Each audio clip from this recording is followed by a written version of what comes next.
Chapter 6. Where's Robert? As the children walked into Thames Street, a gang of pickpockets jumped on them. Molly ran away, screaming. Toby tried to fight them, but he was chased away. The pickpockets caught Robert.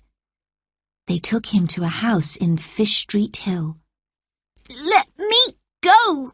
Robert shouted. The gang leader said, "Give us another one of those things and we'll let you go." "But I haven't got another phone," said Robert. "Then we won't let you go," the leader said. "Why do you want a phone?" Robert asked. The boys laughed. "We sold the first one to a rich gentleman," said the leader. "He wants another one." "I haven't got another one," said Robert. The gang leader looked angry. The pickpockets locked Robert in a dark room at the bottom of the house. "We'll come back tomorrow night. Give us another phone and we'll let you go," the gang leader said. It was hot and smelly in that room. Robert heard rats. He hated rats. Moonlight came through a high window. "Let me out!" Robert shouted, but no one came. Robert grew more and more frightened. No one knew where he was. Then he remembered about the fire.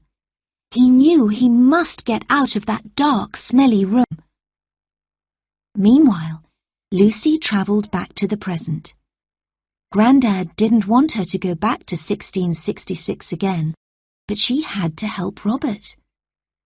Lucy returned to London in the afternoon. This time she had 2 time travel phones with her. When she arrived, Molly was washing Toby's cuts and bruises. "Where's Robert?" Lucy exclaimed. When they told her, she knew Robert was in real danger. "We have to find him tonight," she said, "before the great fire begins."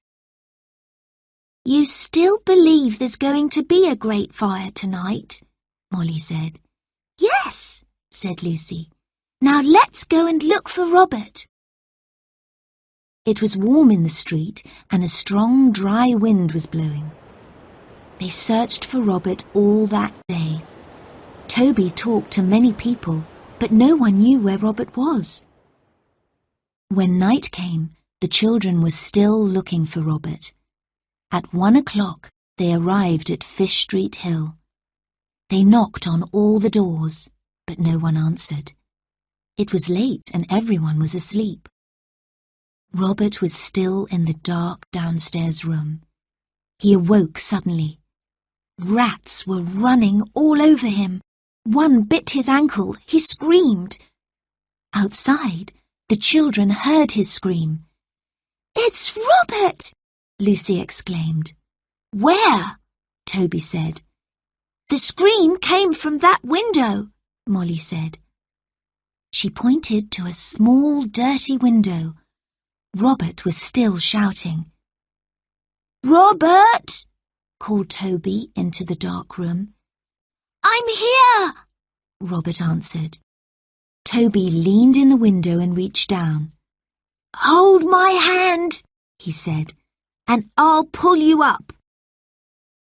The girls held on to Toby. Robert climbed out of the window. "Thank you," he said. "Oh, thank you." Then he saw Lucy. "You're back!" he exclaimed. "Of course I am," she laughed. "Have you got another time travel phone?" Lucy took one from her pocket.